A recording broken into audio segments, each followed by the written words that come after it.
Hello dear students, this video is for TY BCom students. In this video we are going to discuss about TY BCom semester 6 financial accounting 2023 question paper के objectives.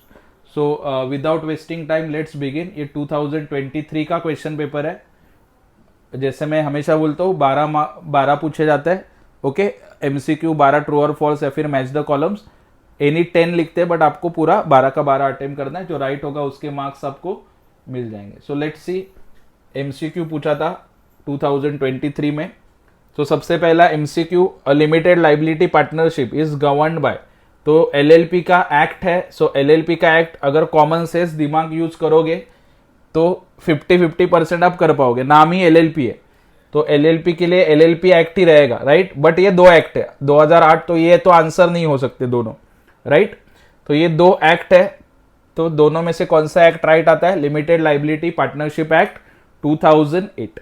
ठीक है, आगे बढ़ते हैं. दूसरा question, according to SEBI regulation. SEBI आपको पता होगा, security exchange board of India. तो सेबी रेगुलेशन के accordingly if the subscription is not at least dash of the offer amount all the application money needs to be refunded. तो कितना percent होना चाहिए? 90%. तो ये कौन से चैप्टर में से? It is from under writing. 90% अगर सब्सक्रिप्शन आया तो शेयर इशू होता है, अदरवाइज इशू क्या करना पड़ता है? कैंसिल. अगला point number 3, Mahesh limited issued shares at face value 100 with a premium of 10 पर share. The under writing commission will be calculated on. मतलब 100 रुपए का शेयर है, 10 प्रीमियम, मतलब इशू कितने में किया? 110 में. तो अंडर राइटिंग जो है वो 110 के ऊपर मिलेगा. ठीक है. Rate of exchange at the balance sheet date is called as. Balance sheet date मतलब 31 मार्च का जो एक्सचेंज रेट होता है उसको बोलते हैं closing rate.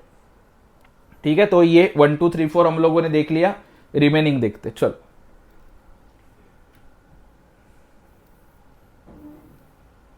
Five six seven है यहाँ पे. Number 5, audit requirement in case of limited liability partnership is only when the contribution exceeds ₹25 lakhs और द टर्नओवर एक्सीड्स ₹40 lakhs आएगा. ध्यान में रखना, टेक्निकल क्वेश्चन है. ठीक है, तो ये आपको रट्टा मारना पड़ेगा. 40 lakhs से टर्नओवर ध्यान रखो. Asset specifically pledged are placed in. So pledge मतलब हाइपोथिकेशन, सिक्योरिटी वगैरह आपने सुना होगा. तो कौन से इसके अंडर आता है? तो it comes under list B. Okay, चलो आगे बढ़ते हैं. Dash is used in presenting financial statement. Financial statement present करने के लिए बिटकॉइन तो यूज नहीं करते, कॉमन सेंस है. ठीक है, लेकिन जिनको पढ़ने की आदत नहीं होती बिटकॉइन लिख देते. ठीक है, तो इसका आंसर आएगा रिपोर्टिंग करेंसी. तो जो हम लोग फाइनेंशियल स्टेटमेंट के लिए, जैसे इंडिया में कौन सा करेंसी यूज होता है? Rupees, INR. ठीक है, so reporting currency is the answer. Next बचे हुए हम लोग क्वेश्चन देख लेते हैं अभी.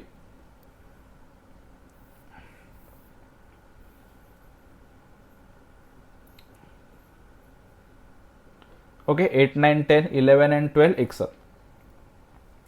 चलो, सो नंबर 8 देखो. Dash is not a preferential creditor. Preferential creditor मतलब ये लिक्विडेशन में से चैप्टर है. लिक्विडेशन में क्या करते हैं हम लोग? ऑर्डर वाइज पेमेंट करते हैं. ठीक है, सो प्रेफरेंशियल क्रेडिटर का मतलब जिसको पहले प्रेफरेंस देना पड़ता है पेमेंट के टाइम पे. तो एक्सपेंस इन investigation, salary, wages, government due, ये प्रेफरेंशियल है. नॉट प्रेफरेंशियल क्या है? Unsecured creditors. ठीक है, हम लोग को पूछा है नॉट, तो नॉट प्रेफरेंशियल कौन सा नहीं है? Unsecured creditors. नंबर 9 बहुत इजी है, बहुत कॉमन है. Accounting standard for amalgamation. Amalgamation का होता है AS14. AS11 आपको पता होगा. AS11 के ऊपर भी क्वेश्चन आता है. AS11 is for foreign currency. AS2 and 9 के ऊपर कोई पूछेगा नहीं, आपको फर्स्ट ईयर में था. AS2 is for inventory valuation, FIFO weighted average हम लोग करते थे. AS9 is for revenue recognition. Okay, capital, revenue, expenditure, receipts हम लोग निकालते थे. आपको ये दो ही आएगा एग्जाम में. AS11 foreign currency, AS14 for amalgamation. तो AS14 ये इसका आंसर है.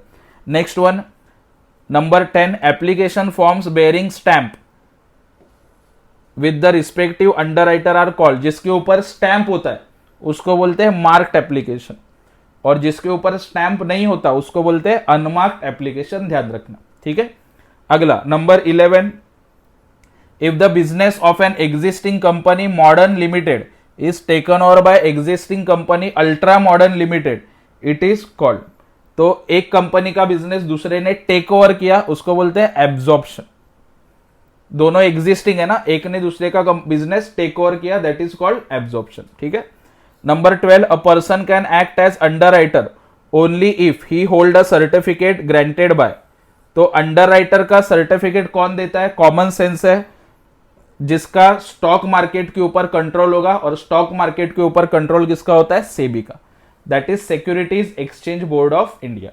बाकी का नहीं आएगा। Register of company related to companies, RBI is related to bank, register of firms is related to partnership firms and all, ठीक है। बट इसका आंसर आएगा सेबी। तो अंडरराइटर को जो लाइसेंस वगैरह कौन देता है? सेबी, ठीक है। तो ये था आपका एमसीक्यू मल्टीपल चॉइस क्वेश्चन। आगे बढ़ते हैं, उसके साथ में पूछा था ट्रू और फॉल्स, वो भी हम लोग डिस्कस करेंगे।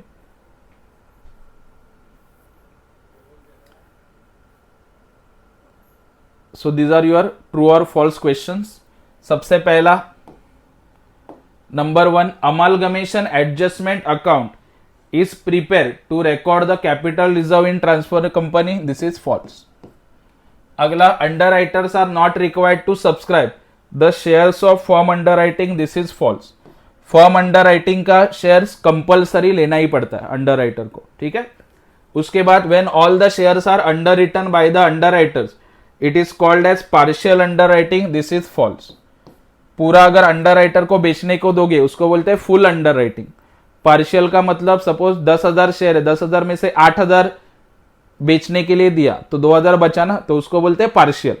लेकिन पूरा 10,000 बेचने के लिए दिया तो it is called full underwriting. Next one, debtors, bills receivables and cash are the examples of non monetary items, this is false. Non monetary में क्या आता है? स्टॉक। अभी कैश ही है ना, कैश नॉन मॉनिटरी कैसे हो सकता है? कॉमन सेंस है, ठीक है। In liquidation of company list H indicates surplus और डेफिसिट, दिस इज ट्रू। उसके बाद number 6, exchange rate prevailing on settlement date is termed as average rate, this is false.